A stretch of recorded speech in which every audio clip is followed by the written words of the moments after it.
Trump Republicans have been living in an alternate dimension for a long time, but especially during these past few weeks. A world in which Donald Trump won the presidential election. But the truth of the matter, the fact that Joe Biden will take the oath of office on January 20th and become the next president means that every day the ground is shrinking underneath them. But even as the inevitable approaches, there are still consequences for those who have turned away and accepted reality. We told you yesterday about Mitch McConnell officially recognizing Joe Biden as the president-elect, to the surprise of nobody living on Earth. It should be a simple acknowledgement, but it bothered Donald Trump, who tweeted about it just before 1 a.m. Quote, Mitch, 75 million votes, a record for a sitting president, by a lot, too soon to give up. Republican Party must finally learn to fight. People are angry. There are, of course, some Republicans who seem perfectly happy living the fever dream. For instance, Senator Ron Johnson, a man who's repeatedly proven that he walks in lockstep with Trump's most insane conspiracy theories all the time. To that point, he held a hearing today on so-called irregularities in the 2020 election. Fact check, there weren't any. Plus, other Trump Republicans are hinting at a final stage challenge in the House of Representatives on January 6th. Joining our conversation, Rick Wilson, Republican strategist and co-founder of the Lincoln Project, and Jason Johnson, politics and journalism professor at Morgan State University, an MSNBC contributor and a contributor to the Grio. Rick Wilson, you have a piece out that we had to make family friendly. I want to read from some of it.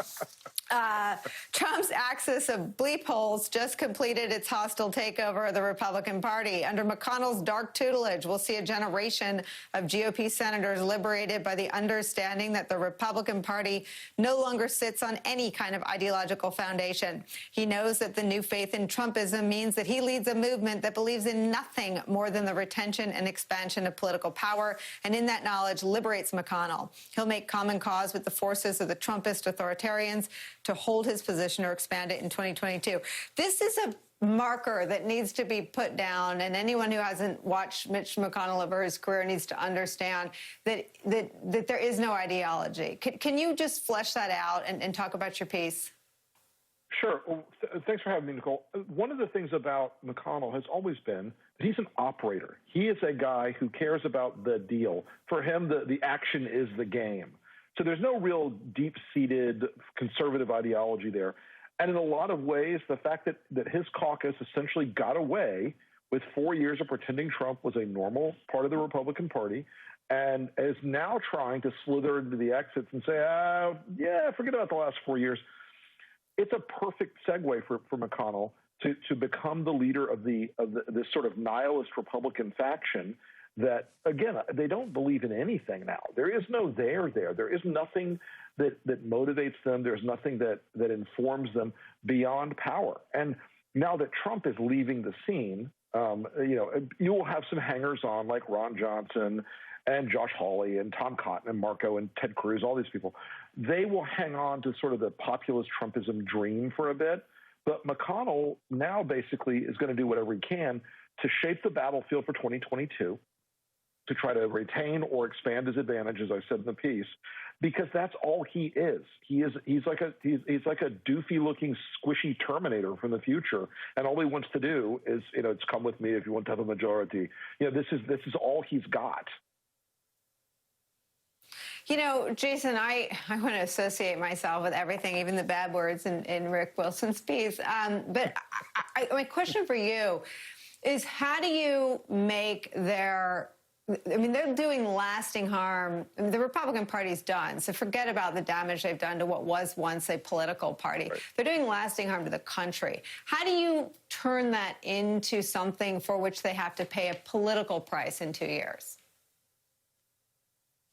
Well, the first thing is that you have to identify them as the problems that they are, right? Like the incoming administration has to say, these people are a problem, they're anti-democratic. We have to stop pretending, and I like both you and Rick said this, we have to stop pretending that there's ideology behind this, right? Like if we tear down the curtain, the wizard with all the pumps and the flames and everything, he's not running on anything. It's just mouses in a hamster wheel in his head, right? Like this is about what can we do to stop the Democrats as opposed to what can we do to pass policy. We saw that with the fact that they didn't have a health care plan.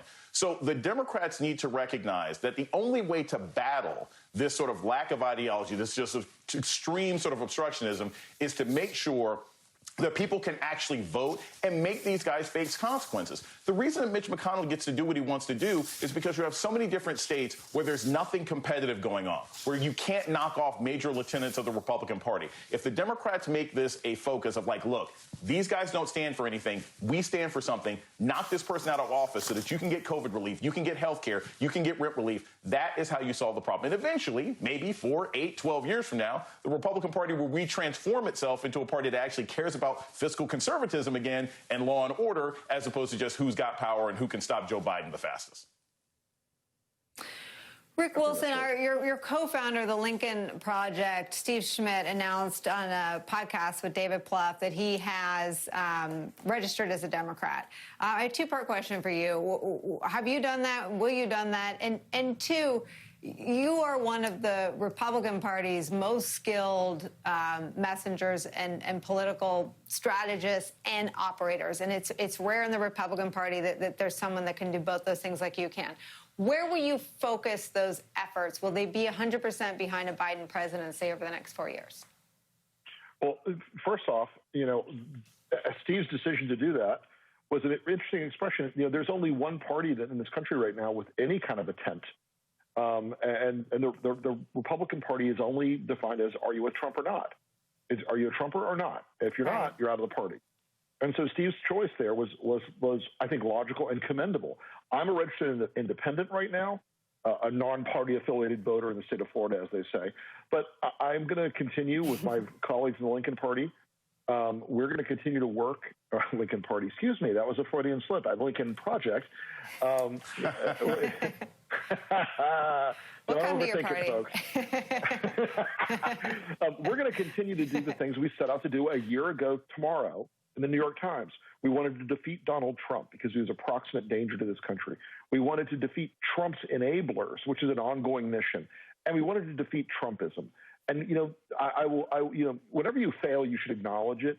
I acknowledge that we failed to understand that Trumpism wasn't simply a political problem. It's a cultural problem. It's a social problem. It's going to go on further and further, the longer that guy stays in public life, whether he's in the White House or not. And so we're going to face all those things going forward. And I think that there's a necessity in this country to hold people accountable, the people, especially those who enabled Donald Trump, who tried to normalize Donald Trump, and who worked with him hand in hand to both destroy the institutions and norms and values of this country, and to defy the rule of law, and to engage in corruption and criminality at a scope we haven't seen since Ulysses Grant. So this is a mission that we feel is ongoing, and I'm going to continue to work in a forward-leaning position on all those things, and especially as we go forward into this battle to address some of the cultural problems and some of the social problems and some of the enabled this moment we're having in our history. Rick Wilson, Jason Johnson, to be continued. Thank you both for spending some time with us today. When we return,